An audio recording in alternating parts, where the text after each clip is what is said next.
বাংলাদেশের কালো হাত ভেঙে দাও, গুড়িয়ে দাও। সন্ত্রাসীদের ঠিকানা এই বাংলায় হবে না, এই বাংলায় হবে না।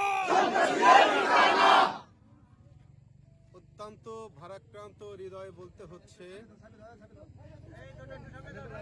যেখানে বাংলাদেশের 90% মুসলমান বসবাস করে, সমস্ত মুসলমানরা আমরা ইমামদের পিছনে নামাজ আদায় করে থাকি।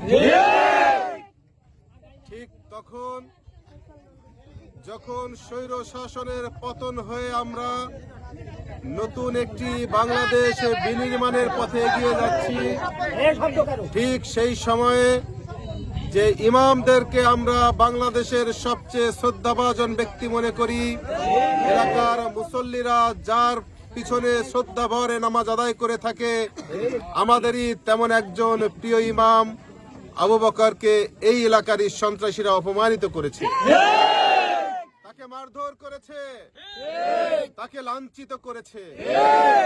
আমরা সচেতন মানুষ এই ইমামকে লাঞ্ছিত করার জন্য তাদের দৃষ্টান্তমূলক শাস্তি দাবি করছি। ইমামের উপর হামলা কেন? শাসনের জবাব দেন। আমরা ইতিমধ্যেই এই ইমামের উপরে হামলার জন্য প্রশাসনের দৃষ্টি আকর্ষণ করেছি। প্রশাসন আমাদেরকে আশ্বস্ত করেছে তারা এর উপযুক্ত বিচার আমাদের সামনে করে দেখাবে।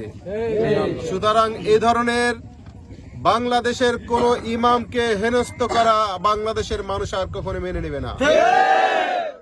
আমরা দেখতে পাচ্ছি এই শান্তিপ্রিয় সমাজের মানুষদেরকে অশান্ত করার জন্য একটি চক্র সব সময় লিপ্ত রয়েছে। 5 তারিখের পরবর্তী সময়ে আমরা দেখতে পেয়েছি তাদের দ্বারাই ঘের লুটপাট হয়েছে, সন্ত্রাসী কার্যক্রম হয়েছে, মানুষ সব অশান্তির মধ্যে বসবাস করছে। আমরা দেখেছি কিছু মানুষ এই আওয়ামী দোসরের সময় যে ধরনের আচরণ করত এলাকায়, আওয়ামী সরকার পতন হয়েছে, পলায়ন করেছে, কিন্তু সেই সন্ত্রাসীদের সন্ত্রাসী কার্যক্রম এখনো বন্ধ হয়নি। অতএব আমরা বলে দিতে চাই, সন্ত্রাসীদের কবর রচনার জন্য এই দেশে একটি বিপ্লব হয়েছে, সন্ত্রাসীদের উপযুক্ত শাস্তি দেওয়ার জন্যই একটি বিপ্লব হয়েছে। নতুন করে আর সন্ত্রাসী কার্যক্রম করে এই সমাজে টিকে থাকা যাবে না।